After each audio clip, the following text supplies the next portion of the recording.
Good evening, and welcome back to The Frequency. Before we begin tonight's broadcast, I need you to understand something very important. The story I am about to tell you does not exist in any official record. If you search for Operation Abyssal Gate in the public archives of the Department of Defense, you will find nothing but a blank page. Maybe a 404 error, or maybe, if you look too closely, you might find your own internet connection suddenly severed. We often look at the wars in the Middle East through the lens of history books and news reports. We think about territory, we think about oil, we think about political ideologies. But there are soldiers, men and women who operate in the shadows, far beyond the reach of standard comms, who know the truth. They know that some mountains were not meant to be climbed, some caves were not meant to be entered. Tonight's tape was allegedly recovered from a damaged heavy-duty hard drive, found in a backpack sold at a military surplus market in Kabul 3 years ago. The files were corrupted, the audio was fragmented, but the text logs, the mission reports, were chillingly intact. They tell the story of Echo Team, a Tier 1 Special Operations unit sent into the Hindu Kush Mountains in late 2011. Their mission was simple: locate a high-value target hiding in a cave system. Standard procedure: search and destroy. But what they found in the dark was not a terrorist cell. It was not a weapons cache. It was something that had been waiting there since before the first human civilization was built, something that was hungry. So, turn off the lights, put on your headphones, lock your doors, and let us descend, together, into the abyss. This is the story of how Echo Team vanished from the face of the earth. This file is Operation Abyssal Gate. October 14th, 2011. 02 odd hours, Hindu Kush mountain range, the dead zone. The sound of the Black Hawk rotors was the only thing that felt real. Everything else felt like a hallucination. The cold air biting through the open doors of the chopper, the endless, jagged teeth of the mountains below, illuminated only by the pale, ghostly green glow of my night vision goggles. We were flying dark, no lights, no transponders. Just a silent shadow moving through a graveyard of stone. I looked around the cabin at my team. To my left was Miller. We called him Viper. He was our sniper, a man who could hit a coin from a mile away. But tonight, he was nervously tapping his fingers on the barrel of his rifle. Across from me was Tank, our heavy weapons specialist. He was checking the ammo belt on his saw machine gun for the 10th time in 5 minutes. Tank didn't get scared. He was a wall of muscle and bad attitude. But even he looked uneasy. And then there was Doc, our medic. He was staring out into the black void, his face hidden behind his mask, but I could tell his jaw was clenched tight. I'm Sergeant Graves, team leader of Echo 5, and I had a bad feeling about this drop. The mission briefing had been unusually vague. Intelligence had picked up a massive thermal anomaly deep within a valley known by the locals as the Throat of God. Satellite imagery showed nothing but rock and snow, but thermal scans suggested there was a heat source down there, a big one. Command assumed it was a hidden underground bunker, maybe a nuclear refinement facility being built in secret. Our orders were simple: insert via fast rope, infiltrate the cave entrance, secure the intel, exfiltrate, standard operating procedure. We had done this 100 times. 2 minutes to LZ, the pilot's voice crackled over the comms, breaking the trance. Lock and load, gentlemen, I said, my voice sounding robotic through the headset. Watch your sectors. The intel says this area is uninhabited, but I don't trust intel that comes from a guy in a suit who's never left Virginia. Expect resistance. The chopper banked hard. My stomach dropped. Beneath us, the valley opened up like a wound in the earth. It was unnaturally dark. Even with night vision, the shadows seemed to swallow the light. It was as if the darkness down there was thick, solid. We're over the target, the pilot announced. Dropping ropes. Go, go, go. I grabbed the thick braided rope and threw myself into the void. The wind roared in my ears as I slid down, my gloves burning from the friction. My boots hit the rocky ground with a heavy crunch. I immediately dropped to one knee, bringing my rifle up, scanning the perimeter. Graves on the ground, I whispered. Viper, on me. Tank, cover the rear. Copy. Viper's voice came back, breathless. One by one, the team hit the ground. The helicopter didn't linger. As soon as the last man was off, it pulled up and vanished into the night sky, the sound of its rotors fading quickly, leaving us in a silence so profound it made my ears ring. It was freezing, but the air didn't smell like snow. It smelled like ozone, like a thunderstorm that was about to break. And there was something else, a faint smell of copper? Or maybe old blood. Check your GPS, I ordered. Doc looked at his wrist monitor. He tapped the screen, then he tapped it again, harder. Sarge, Doc whispered. My GPS is spinning. It can't find a lock. We're in a dead zone. Comms check, I said. Command, this is Echo 5. We are on the ground. How do you copy? Static. Just white noise. Harsh and rhythmic, like a heartbeat made of electricity. Command, do you copy? Nothing. Great, Tank grumbled, shifting his heavy gun. Dropped in the middle of nowhere, blind and deaf. Just another Tuesday. Cut the chatter, I hissed. We move to the objective. The cave mouth should be 300 meters north-northeast.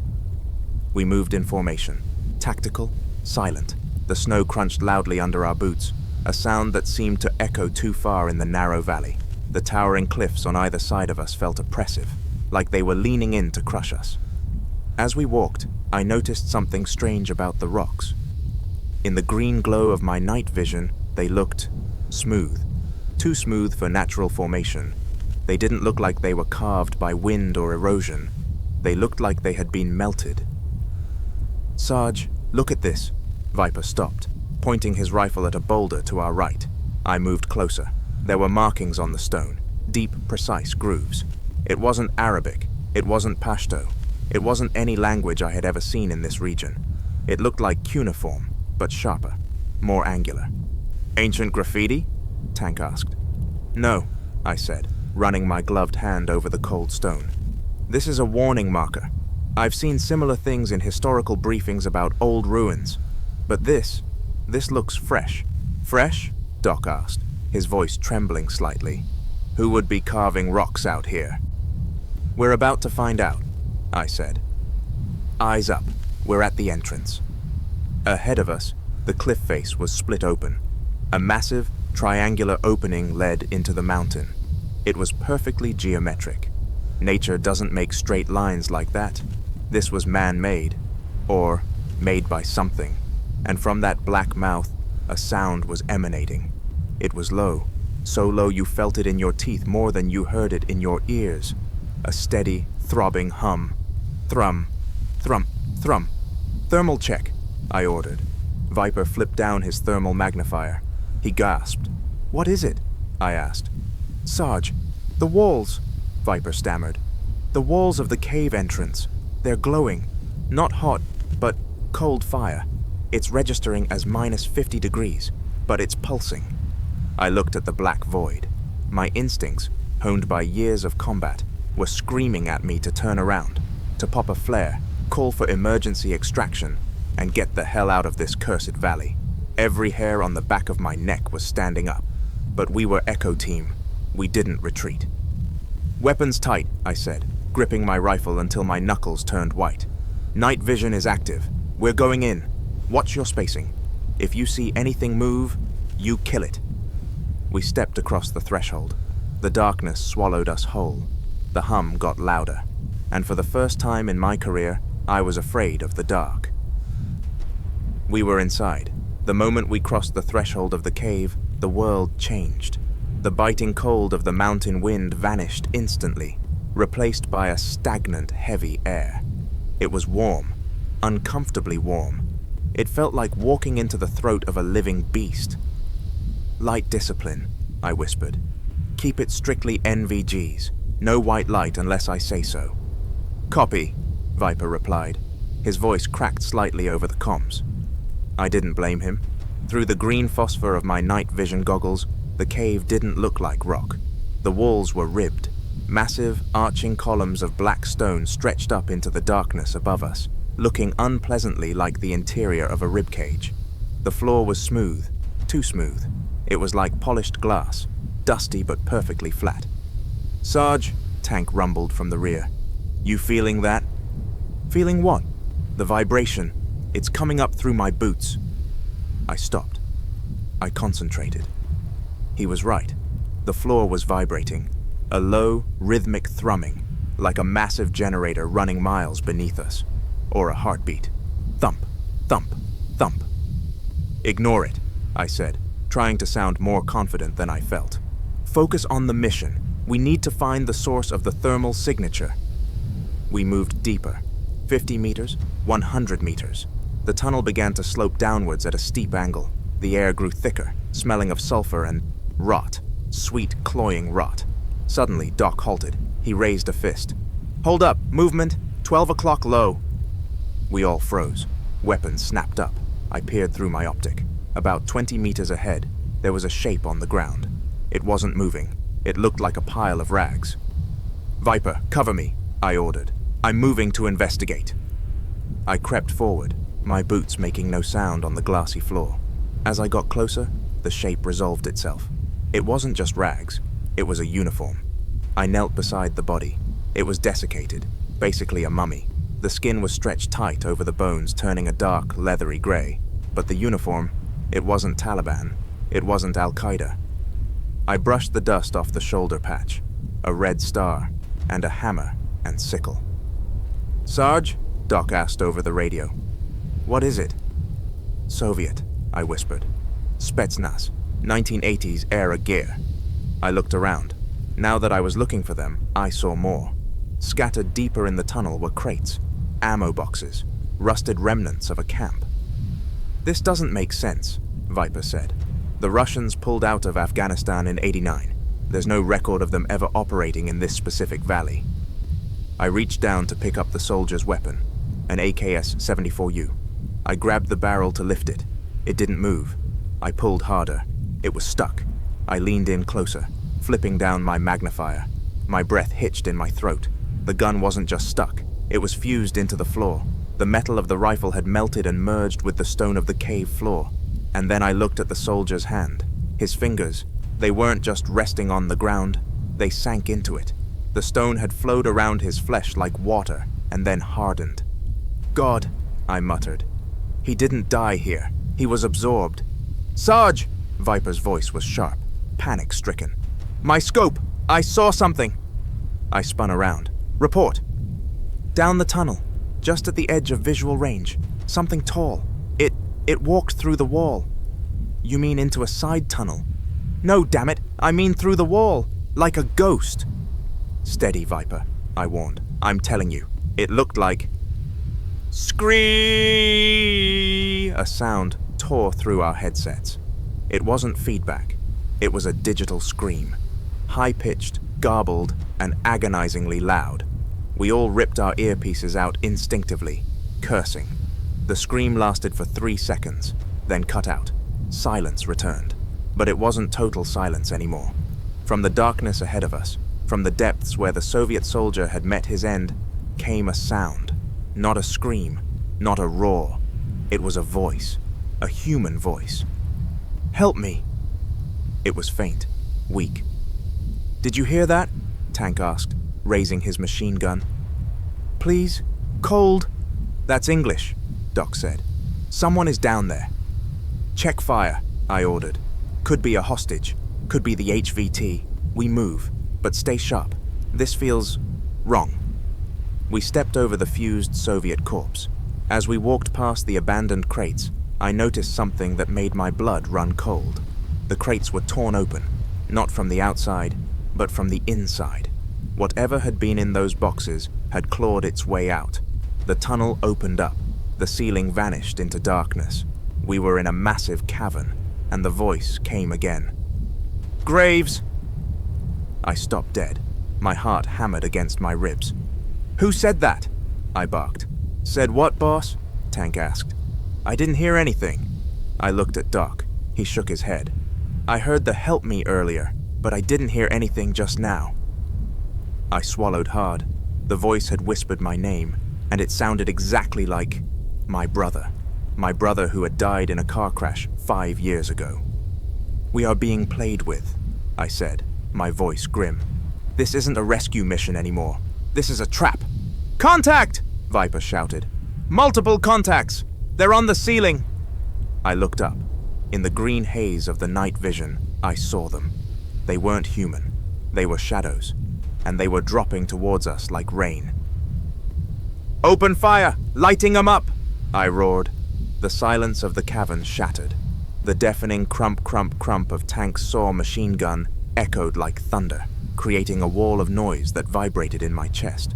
Viper's suppressed rifle clicked rhythmically, sending rounds into the dark. I raised my M4 carbine and squeezed the trigger. Muzzle flashes lit up the cavern in strobing bursts of white light, blinding us momentarily before our eyes adjusted back to the darkness. Flash, bang, flash, bang. In those brief nanoseconds of light, I saw them. They were pale, impossibly thin. Their limbs were too long, with extra joints that bent in sickening directions. They had no eyes, just smooth, white skin where a face should be, and a mouth that was a vertical slit running from chin to forehead, filled with needle-like teeth. "They're fast! Too fast!" Doc screamed, firing his sidearm. One of the creatures landed on a rock pillar to my right. It moved like a spider, clinging to the vertical surface. I put 3 rounds into its chest. Thwack, thwack, thwack. It didn't bleed. Black ichor sprayed from the wounds, sizzling as it hit the ground. The creature didn't even slow down. It let out a chittering sound, like insects buzzing, and leaped at Tank. "Get off me!" Tank yelled. He swung the heavy barrel of his machine gun like a club, smashing the creature mid-air. The thing flew back, hitting the ground with a wet crunch. But before Tank could finish it, 2 more dropped from the shadows above. "Defensive perimeter, back to back," I ordered. "Doc, get a flare up. We need real light. These NVGs are useless." "Popping flare," Doc shouted. A hiss, a pop, and then a blinding red magnesium light flooded the cavern. The green world of night vision was washed away, replaced by a hellish crimson glow. The red light revealed the true scale of the nightmare. We weren't in a natural cave. We were in a cathedral. The walls were lined with thousands of those fused skeletons. Soviet soldiers, British soldiers from the 1800s, even skeletons in ancient armor holding rusted swords. They were all merged into the rock, their mouths open in eternal screams, and crawling over them were dozens of the pale creatures. "Targets are resilient," Viper called out, reloading with terrifying speed. "Headshots only. Center mass isn't stopping them. We can't hold this position," I yelled over the roar of gunfire. "We need to fall back to the tunnel." "We can't," Tank shouted back. "Look behind us." I glanced over my shoulder. The tunnel entrance, the way we came in, was gone. Where the opening had been, there was now a solid wall of that smooth black stone. It had closed, sealed us in. "Impossible," I whispered. "Graves! Left flank!" Viper screamed. I turned just in time to see one of the creatures lunging at me. I raised my rifle, but it was too close. Its long, pale fingers wrapped around the barrel of my gun. Its strength was unnatural. It yanked the weapon, pulling me off balance. I drew my combat knife with my left hand and drove it into the creature's neck. The blade sank in, but it felt like stabbing a tire. Thick, rubbery resistance. The creature hissed, its vertical mouth splitting open to reveal rows of serrated teeth. It reeked of ammonia. It leaned in, and for a second, the chittering noise stopped. A voice came from that alien throat, a perfect mimicry of my own voice. "You belong to the stone. Go to hell!" I gritted my teeth and kicked it in the chest, creating distance. I raised my rifle and fired point blank into its open mouth. The creature's head exploded in a spray of black tar. It collapsed, twitching. "Is everyone up?" I shouted, wiping the black slime from my visor. "I'm hit," Viper yelled. "Not a bullet. One of them scratched me. It burns." "Doc, check him. Tank, suppress that ridge." "I'm running dry on the belt," Tank warned. "We need to move. There's a doorway, or something like it, at the far end of the hall. It's our only way out." I looked across the cavern. About 200 meters away, bathed in the dying red light of the flare, was a massive archway. Inside the arch, the air was shimmering, warping like heat haze. "That's the objective," I pointed. "That's the thermal source. We move. Bounding Overwatch. Go, go." We ran. We ran through the nightmare, firing as we went. The creatures swarmed down the walls, but the red flare seemed to confuse them slightly, buying us precious seconds.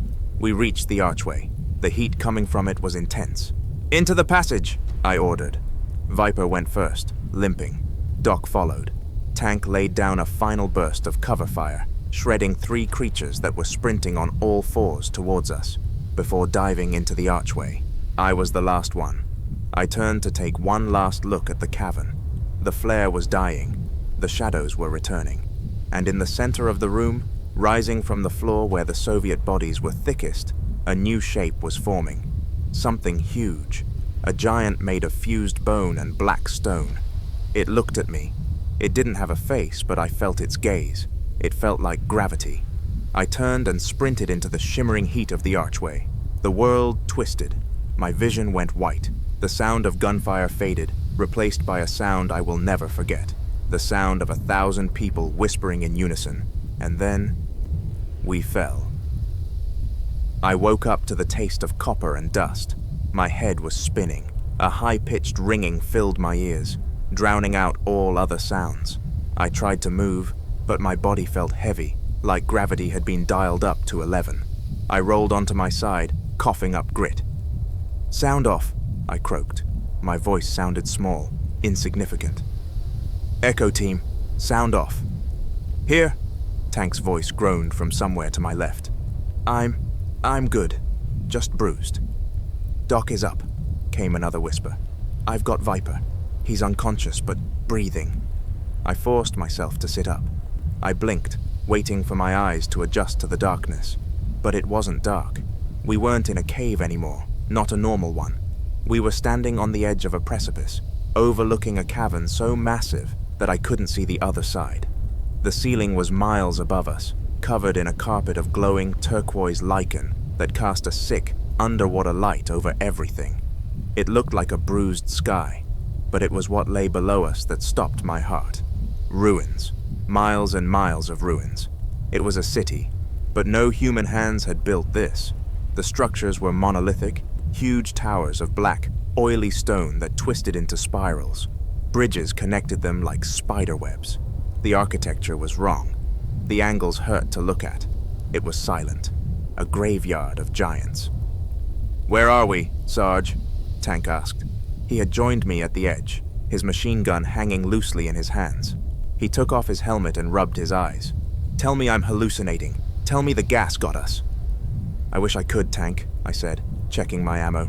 "But this feels too real." "Sarge, you need to see this," Doc shouted from behind a cluster of rocks. I limped over to where Doc was kneeling beside Viper. Viper was awake now, but his eyes were wide and frantic. He was gripping his left arm, the arm where the creature had scratched him. Doc had cut away the sleeve of Viper's uniform. "Look at the veins," Doc whispered, his voice trembling. The scratch wasn't bleeding red anymore. The veins radiating from the wound had turned jet black. They were pulsing, moving under the skin like worms, and the skin itself. It was turning gray and hard. It looked like stone. "It hurts," Viper hissed through clenched teeth. "I can hear them, in my blood, scratching." "Morphine?" I asked Doc. "I gave him a double dose. It's not touching the pain. Sarge, this isn't an infection. It's a transformation. The cells are calcifying. He is turning into whatever those things were." "Cut it off," Viper gasped. He grabbed my vest with his good hand, pulling me close. "Graves, cut it off, please." I looked at Doc. Doc shook his head. "It's already in his shoulder. If I amputate, he'll bleed out, or the shock will kill him. We need medevac. We need a real hospital." I looked back at the alien city below. "There is no medevac, Viper. Not here." I stood up and addressed the team. I had to be the leader, even if I was just as terrified as they were. "Listen up. We can't go back up. That tunnel collapsed. Our only option is to move forward. See that central tower? The big one in the middle of the city?" I pointed to a colossal structure in the distance. It was the only building that seemed to have a light source at its peak, a faint, pulsing purple glow. That looks like a power source, or a control center. Where there is power, there might be a way to signal out, or a way to open a gate back home. Or it's the nest, Tank muttered darkly. We move, I said. Doc, get Viper walking. Tank, point. I'll take rear guard. Keep your eyes on the shadows. We are intruders here. We began our descent into the Sunless City. The path was a wide ramp carved into the cliff face. As we walked, I noticed the scale of everything. The steps were cut for beings that must have been 12 feet tall. Halfway down the ramp, Tank raised a fist. We froze. Contact, he whispered. Stationary. 3 o'clock. I moved up. Nestled in a small alcove in the rock was a camp, or the remains of one. But it wasn't ancient. There was a tattered tent made of modern nylon, a rusted camping stove, and a skeleton sitting against the wall, still wearing a rotting flight suit. I approached cautiously. The patch on the arm was faded, but legible. U.S. Air Force. That's a pilot, Doc said. Did a plane crash down here? I picked up a metal clipboard lying in the dust. The paper was yellow and brittle. I shone my tactical light on the log. Log entry, day 42. The sky is green. The food is gone. I can hear the engines of my plane, but I can't find the wreck. The stone speaks to me. It tells me the war is over. It tells me everyone is dead. I looked at the date at the top of the page. August 12th, 1947. 1947? I whispered. That's impossible. That's before modern Spec Ops gear existed. Sarge, Tank called out. He was holding something he found in the tent. You better look at this. It was a radio, a modern digital tactical radio. The exact same model we were carrying. The exact same model that hadn't been invented until 2000. The radio was battered, scratched, and covered in that same black stone dust. I turned it over. Scratched into the back of the plastic casing were initials, Sergeant J. Graves. My initials, my radio. I looked down at my chest rig. My radio was still there. I looked back at the rusted, ancient device in my hand. It's mine, I said, the blood draining from my face. But it's 50 years old. Time, Doc whispered, looking at the impossible city. Time doesn't work in a straight line down here. We might have been missing for 10 minutes, or 10 years. Suddenly, the radio in my hand, the rusted, broken one, crackled to life. Static. Don't go to the tower. It was my voice, old, raspy, and broken. Hey, Graves, stop them! I dropped the radio as if it were burning hot. It hit the ground and shattered. We need to move, I said, my voice shaking. Now, before we think too much about this. We marched into the city, but now we knew. We weren't just exploring ruins. We were walking through our own graves. The architecture of the city was designed to drive you mad. The streets were too wide. The windows in the black towers were just holes, like empty eye sockets staring down at us. The silence was heavy, pressing against our eardrums. The only sound was the scrape of our boots and Viper's ragged breathing. Viper was getting worse. His skin was turning a mottled gray. His left eye had gone completely black. No white, no iris, just a void. He was muttering constantly now. Numbers, coordinates, names of people we didn't know. Keep moving, I ordered, though I felt like sitting down and screaming. The discovery of my own future radio had shattered something in me. I kept checking my hands, expecting them to be old and withered. We reached a massive plaza. In the center stood a statue. It wasn't a person. It was a twisted helix, a shape that looked like DNA mixed with snakes. Hold up, Tank said. I see movement. Second floor. That building on the left. We took cover behind the statue. I scanned the windows. I see him, I said. Silhouette. Humanoid. He's watching us. Is it one of the pale things? Doc asked, checking Viper's pulse. No. I adjusted my scope. It's wearing gear. A helmet. Vest. A survivor? Tank asked. hope creeping into his voice. Maybe, or maybe another ghost from 1947? I stood up, stepping out from cover.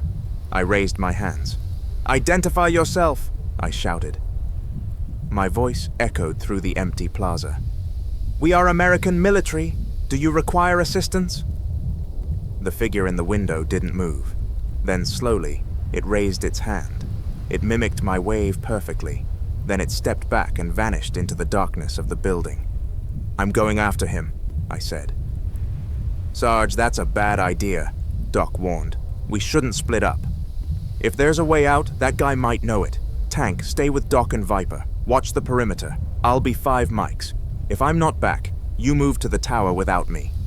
I ran across the plaza and kicked open the heavy door of the building. Inside, it smelled of stale air and that sweet, rotting scent of the creatures. I switched on my weapon light. A grand staircase led up. I climbed it, my heart pounding. "Hello," I called out. I reached the 2nd floor. It was a long hallway lined with mirrors, but the mirrors were made of polished black metal. I saw the figure at the end of the hall. He was standing with his back to me. He was wearing the same camo pattern as us. "Hey," I said, lowering my rifle slightly. "I'm Sergeant Graves. Echo Team. Who are you?" The figure stood still. Then, he spoke. "I am Sergeant Graves," he said. His voice wasn't an echo. It was my voice. Perfectly. He turned around. I froze. I stopped breathing. It was me. But not me as I am now. His face was scarred. His eyes were gone, replaced by glowing green embers. His uniform was torn, revealing gray, stony skin underneath. "You shouldn't have come here, John," the thing that looked like me said. "We died here, a long time ago." "You're not real," I whispered, backing away. "You're a hallucination, a trick." "Am I?" The doppelganger smiled, and his mouth opened too wide, revealing too many teeth. "Or are you the echo? Maybe you're just the memory I'm having before I finally turn to stone." He took a step towards me. I raised my rifle. "Stay back!" "Shoot me," he taunted. "Kill yourself. It's the only way to stop the hunger." Bang! I fired. The bullet hit him in the chest. He didn't flinch. He just laughed. A dry, rasping sound. "The gate is open, John. The Abyssal gate. It doesn't lead to a place. It leads to a time, and our time is up." Suddenly, my headset crackled. It was Tank, and he was screaming. "Sarge, ambush! They're everywhere! They're coming out of the ground! Tank, I'm coming!" I yelled into the comms. I looked back at the doppelganger. He was gone. In his place was just a pile of dust and my own reflection in the black mirror. I turned and ran back towards the stairs. As I ran, the building began to shake. The walls groaned. The city was waking up. I burst out into the plaza. It was a slaughterhouse. Hundreds of the pale creatures were pouring out of the sewers, out of the windows, dropping from the bridges. Tank was standing in the open, firing his machine gun in a continuous loop, screaming in rage. A pile of dead creatures lay at his feet, but more were coming. Doc was dragging Viper, trying to get him to cover. But Viper was fighting him. "Let me go!" Viper screamed, his voice sounding like grinding stones. "I hear the song. I need to go to the tower." "Sarge, help!" Doc yelled. I sprinted across the plaza, firing from the hip. I dropped 2 creatures that were flanking Tank. "Fall back, to the tower entrance," I ordered. "It's the only defensible position." "Viper is gone, man!" Tank yelled, reloading. "Look at him!" I looked at Viper. He had thrown Doc aside. He was standing in the middle of the open ground. The creatures, they weren't attacking him. They were running past him, ignoring him. Viper turned to look at us. Half of his face was now completely stone. He smiled, a sad human smile on a monster's face. "It's beautiful," Viper said. "The king is awake." And then, Viper raised his own pistol to his temple. "No!" I screamed. Bang! Viper fell. For a second, the battlefield went silent. The creatures stopped. They looked at Viper's body. Then they all turned their faceless heads towards us, and they screamed, a collective shriek of rage. "Run!" I grabbed Doc by the vest. "Tank, move! To the tower! Go! We sprinted towards the massive central tower, the horde snapping at our heels. We were 3 now, and we were running straight into the heart of the darkness. The door to the tower didn't slam shut. It fused. The moment we stumbled inside, gasping for air, the massive stone slabs behind us liquefied and flowed together, sealing us in. The screams of the horde outside were instantly cut off. Silence returned, but it was a wet, dripping silence. "Clear," Tank wheezed. He was leaning against a wall, checking his ammo belt. "I've got maybe 200 rounds left. That's it. After that, I'm throwing rocks." "Doc?" I asked. "Status?" Doc didn't answer immediately. He was staring at the wall. He had taken off his glove and was touching the surface. "It's warm," Doc whispered. "Sarge, the walls, they're 98 degrees. Body temperature." I looked around. We were in a circular chamber. In the center, a spiral staircase wound upwards into the darkness. But the geometry was wrong. When I looked up, the stairs seemed to twist back on themselves, like an optical illusion. Looking at it made me nauseous. "We go up," I said, trying to steady my stomach. "The signal is coming from the top." We began the climb. The stairs were made of the same black stone, but they felt soft under our boots, like hard rubber or cartilage. 10 minutes, 20 minutes, an hour. We climbed in silence, but we weren't getting anywhere. The scenery didn't change. The same ribbed walls, the same pulsing, faint purple light coming from everywhere and nowhere. "We're walking in circles," Tank grumbled. "We should have reached the roof by now. This tower wasn't that tall from the outside." "Physics doesn't apply here," Doc said. He sounded detached, too calm. "I've been counting my heartbeats. We've been climbing for 45 minutes, but my altimeter watch hasn't changed. We are at the exact same elevation as when we started." "So we're trapped in a loop?" I asked. "No," Doc turned to me. His eyes were bloodshot. "We aren't moving through space, Graves. We're moving through memory." "Doc, you're losing it," Tank snapped. "Am I?" Doc pointed to a doorway that had just appeared on the landing above us. A doorway that definitely wasn't there a moment ago. "Look." We moved up to the landing. The door was a standard wooden door, painted white. It looked like the front door of a suburban house. It had a brass knocker. "That's..." Tank stopped. His jaw dropped. "That's my house. In Ohio. That's my front door. Don't touch it," I warned. "I can hear my dog," Tank whispered. Tears welled up in his eyes. "I can hear Buster barking inside, and the TV is on. It's Sunday football."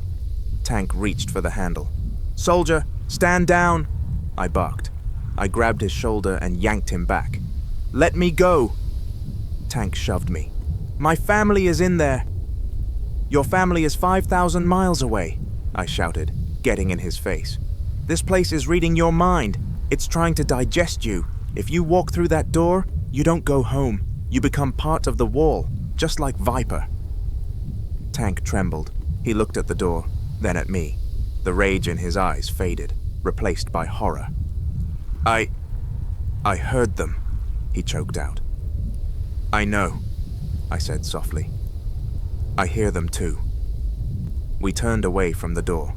As we climbed past it, the wood rotted instantly, turning into gray sludge that slid down the wall. We kept climbing. The air got hotter. The smell changed. It smelled like a hospital now, antiseptic and old blood.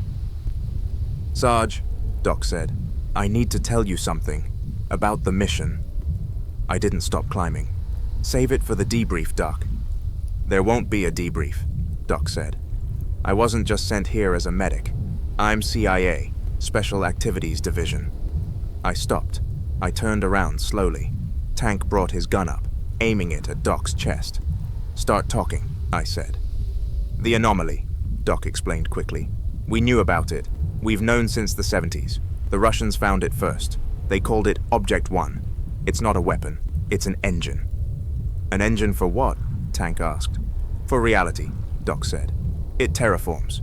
It takes the environment and rewrites it based on the dominant psychic energy nearby. Why do you think it looks like a nightmare? Because it's feeding on us, on soldiers. It's reflecting our fear, our guilt, our trauma. So we made this? I gestured at the fleshy walls. We fueled it, Doc corrected. And now, it's trying to birth something. That's why it let us in. It doesn't want to kill us. Not yet. It wants our essence. It needs a template to create the next generation of whatever those things are. How do we stop it? I asked. Doc pulled a small silver device from his med kit. It looked like a dense brick of C4, but with complex circuitry. A tactical nuke? Tank asked. No. An antimatter charge. Very small. Very unstable. If we get this to the core, the heart of the tower, it will collapse the localized dimension. It will suck this whole city into a black hole the size of a coin. And us with it? I asked. Doc looked at me. He didn't answer. He didn't have to. Okay, I said, adjusting my grip on my rifle. One-way trip. Let's finish the job. Suddenly, the stairs ended. We were in a massive dome-shaped room, and we were not alone. The room was alive. I don't mean there were things in it. I mean the room itself was an organ. The walls were pulsing rhythmically. Thick cables, veins the size of tree trunks, ran across the floor, pumping a glowing blue fluid towards the center. In the middle of the room, suspended by these veins, was a massive, beating heart. It was mechanical and biological, a grotesque fusion of gears, pistons, and raw muscle. It was the size of a tank. "That's the core," Doc shouted over the deafening thumping sound. "That's where the charge needs to go." "We've got company," Tank yelled. From the shadows behind the core, it stepped out. It was 10 feet tall. It wore armor made of the same black stone, but the armor was fused to its body. It had 4 arms. 2 held massive rusted blades. The other 2 ended in heavy hydraulic claws. Its face was a collection of faces. Dozens of human masks, frozen in agony, stitched together to form a helmet. "The Guardian," I whispered. The creature roared, a sound like grinding metal, and charged. "Open fire!" We unleashed everything we had. My M4, Tank's saw, Doc's sidearm. Bullets sparked off its stone armor. Chunks of flesh flew, but it didn't slow down. It crossed the room in 2 seconds. It swung one of its blades. "Move!" I shoved Doc aside. The blade missed me by an inch, slicing into the floor. The floor bled. Tank screamed a war cry and held the trigger down, walking towards the beast. "Chew on this, you ugly son of a bitch!" The bullets hammered the creature's chest, cracking the stone plate. It staggered back. "Graves, the charge!" Doc yelled, scrambling to his feet. "I need time to arm it. It takes 30 seconds to sequence." "We don't have 30 seconds." I fired a grenade from my underbarrel launcher. It hit the creature in the knee. Boom! It fell to one knee, but immediately began to rise again. "I'll buy you time!" Tank dropped his empty machine gun. He pulled out a combat knife in one hand and a frag grenade in the other. "Tank, no!" I yelled. "Go, Sarge!" Tank looked at me. His nose was bleeding, and he was smiling. "It's been an honor. Tell my dog I'm a good boy." Tank pulled the pin on the grenade, but he didn't throw it. He kept it in his hand. He sprinted at the Guardian. The creature swung its massive claw. It caught Tank around the waist, lifting him into the air like a ragdoll. I heard ribs crack. I saw blood spray. But Tank was still alive. He stabbed his knife into the creature's arm, pinning it. And then he jammed his hand, the one holding the live grenade, right into the gap in the creature's neck armor, into the soft flesh. "Eat this!" Tank screamed. Boom! The explosion was muffled by the creature's body. Black ichor and red mist sprayed across the room. The Guardian's head was blown half off. It thrashed wildly, dropping Tank's limp body, and collapsed onto the floor. "Tank!" I screamed, running towards him. "Stop!" Doc grabbed me. "He's gone, Graves. He's gone. We have to move. The blast woke the hive." I looked around. The walls were tearing open. Hundreds of the smaller pale creatures were pouring out of the membrane, screeching. I looked at Tank's body one last time. He wasn't moving. He had bought us our window. "Arm the damn bomb, Doc," I yelled, tears streaming down my face, mixing with the dust and blood. Doc ran to the massive beating heart. He slapped the silver device onto the wet muscle. He punched in a code. Beep, beep, beep. "It's armed," Doc shouted. 2 minutes. We need to get to the extraction point. "There is no extraction point." I fired at the swarm of creatures crawling towards us. "We're trapped." "The roof," Doc pointed up. Above the heart, there was a shaft of light. "The energy is venting upwards. If we ride the updraft, maybe it pushes us out before the collapse." "Maybe," I reloaded. "I love your odds, Doc. It's our only chance." We climbed the veins of the giant heart, scrambling up towards the light. Below us, the room was filling with monsters. They were tearing at Tank's body. I forced myself not to look. Focus. Survive. Make them pay. We reached the top of the core. The energy beam was intensifying. It felt like standing inside a microwave. My skin tingled. My hair stood on end. "Jump on 3, Doc yelled over the roar of the machine. 1, the floor began to crumble. The black hole was starting to form. 2, I saw the Guardian, the thing Tank had blown up, twitch. It was still moving. It was dragging itself towards the bomb. 3, we jumped into the beam of light, weightlessness, blinding white pain, and a sound like the universe tearing in half. And then, nothing. I hit the ground hard. It wasn't rock. It wasn't the fleshy, pulsing floor of the tower. It was snow. Cold, wet, unforgiving snow. I gasped, sucking in air that felt like razor blades. My lungs burned. I rolled over, coughing up bile and black dust. The sky above me was blindingly blue. A sun, a real yellow sun, hung directly overhead. "Doc?" I croaked. I tried to stand, but my legs were jelly. "Doc!" "Here," a weak voice replied. I saw him lying a few meters away, half buried in a snowdrift. He was shivering violently. His gear was shredded. His face was pale, not the gray of the stone, but the pale of hypothermia. I crawled over to him. We checked each other for injuries, cuts, bruises, burns from the radiation, but we were alive. We still had our skin. We still had our eyes. "We made it," Doc whispered, staring up at the sun as if he'd never seen it before. "The charge, it must have destabilized the core. It spat us out." I looked around. We were back in the Hindu Kush. The jagged peaks were familiar, but something was wrong. "Where's the cave entrance?" I asked. We were in the same valley. I recognized the ridgeline, but the massive triangular opening, the throat of God, was gone. There was just a solid wall of granite. No seams, no rubble. It looked like the cave had never existed. "It sealed itself," Doc said, staggering to his feet. "Or we drifted in time again. Check your comms." I reached for my radio. It was dead, fried by the EMP of the explosion. "We walk," I said.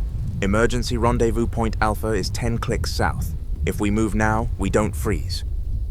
The walk was a blur. Every step was agony. We didn't speak. We just focused on putting one boot in front of the other. The silence of the mountains felt different now. Before it was just empty. Now it felt observant. I kept looking over my shoulder, expecting to see the pale creatures crawling over the rocks. But there was nothing, just the wind. Hours later, we heard it. The rhythmic thump, thump, thump of rotors. I popped my last red smoke flare. The hiss was the most beautiful sound I had ever heard. A Chinook helicopter crested the ridge. It was huge, gray, and bore the US Army markings. It circled once, then descended, kicking up a blinding cloud of snow. Men jumped out. Rangers. They moved with a speed and aggression that startled me. They didn't run to us with stretchers. They ran to us with rifles raised. "Get on the ground. Now! Hands where I can see them!" "Friendly!" I croaked, raising my hands. "We are Echo Team. Sergeant Graves, check the damn call sign." "Ground, now!" a soldier shouted, kicking my legs out from under me. I face-planted into the snow. A heavy boot pressed my head down. Zip ties bit into my wrists. "Target secured," I heard the soldier say into his headset. "We have 2 survivors. They match the description." "Why?" I spat snow out of my mouth. "Why are you arresting us? We're on the same side." The soldier leaned down. Through his ballistic eyewear, I saw fear in his eyes. You're listed as KIA, Sergeant, he said. What? Echo Team went missing on October 14th, 2011. The search was called off. That was last night, I said, confused. We dropped in last night. The soldier paused. He looked at his watch, then back at me. Sergeant, he said slowly, today is October 14th, 2021. The world spun. 10 years. We had been in that tower for a few hours, but outside, the world had turned for 10 years. They dragged us into the chopper. As the ramp closed, blocking out the mountains, I looked at Doc. He wasn't looking at me. He was looking at his own hands. He was smiling, and for a second, just a split second, I saw his pupils dilate. Not round, but vertical, like a slit.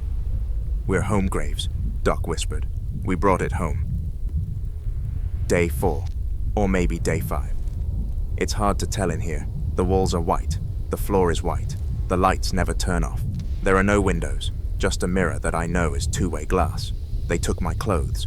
They scrubbed my skin with harsh chemicals until I bled. They shaved my head. They took blood samples, tissue samples, spinal fluid samples. They haven't let me see Doc. Every time I ask about him, the doctors just scribble on their clipboards and leave. The doctors wear hazmat suits, full biological containment gear. They don't speak to me. They look at me like I'm a bomb that's ticking too quietly. Yesterday, a man in a suit came in. No name, no rank, just the administrator. He sat down on the metal chair opposite me. He placed a file on the table. Tell me about the tower, he said. I've told you 10 times, I said. We went in. We found the anomaly. We destroyed it. We came back. Did you? He asked. He opened the file. Look at this X-ray. He slid a black film across the table. It was a chest X-ray. My chest X-ray. I looked at the ribs, the lungs, the heart, and then I saw it.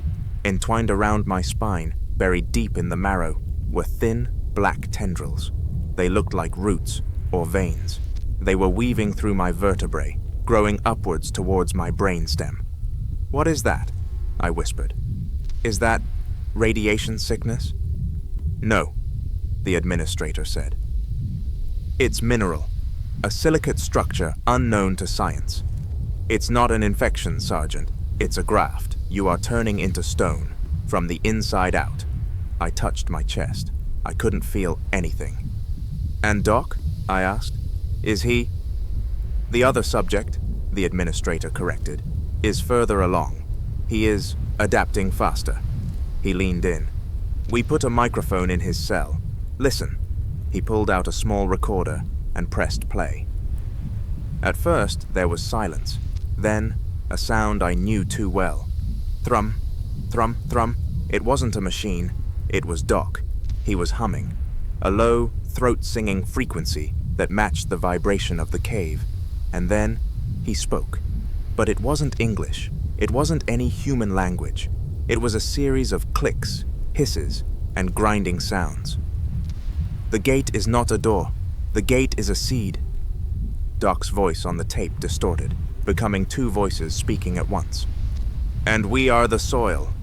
The administrator clicked the tape off. He isn't your medic anymore, Sergeant. Whatever you brought back, it's wearing him like a suit. Kill us, I said. My voice was flat.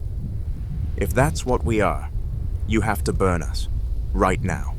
Flamethrowers, acid, whatever it takes. The administrator smiled.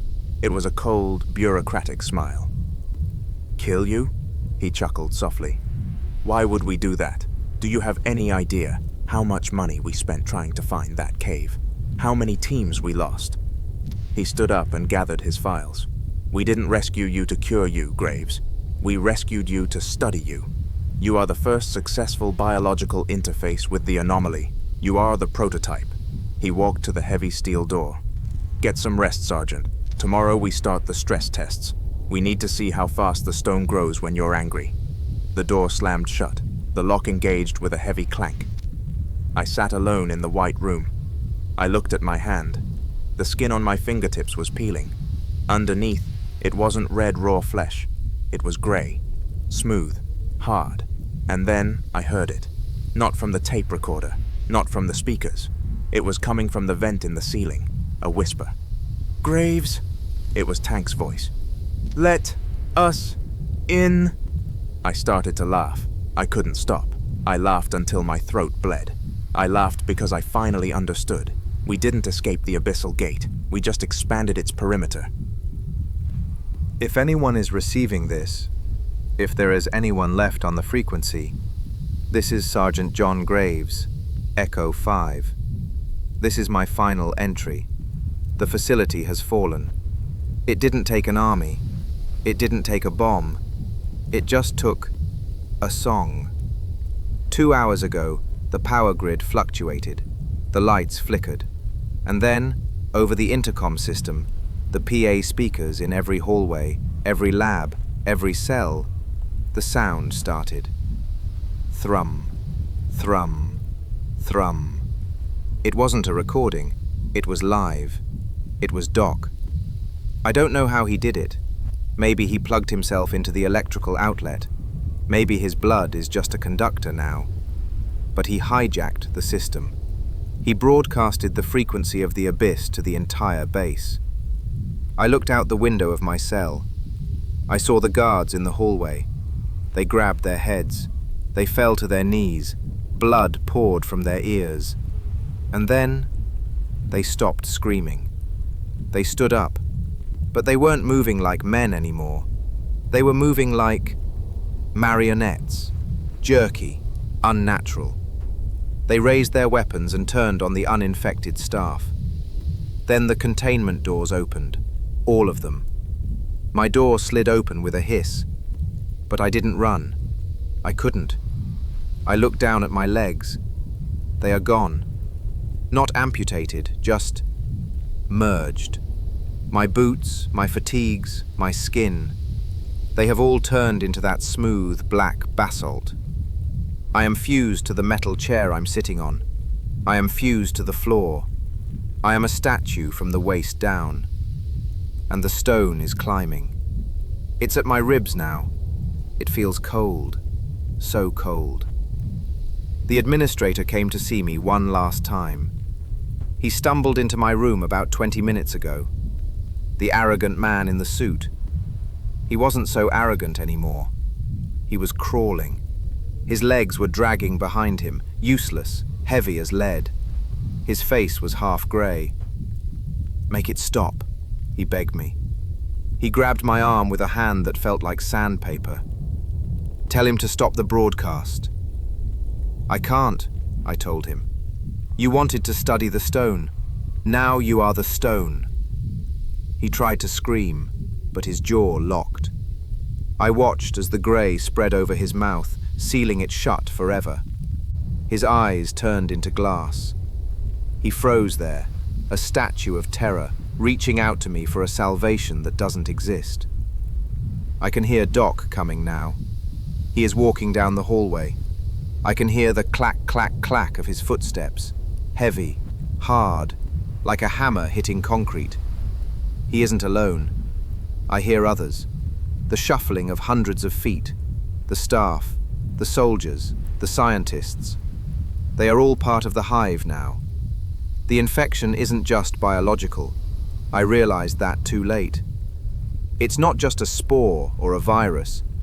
It's a frequency. It's sound. That's how it traveled from the cave to the tower. That's how it traveled from the tower to us. And that's how it travels from us to you.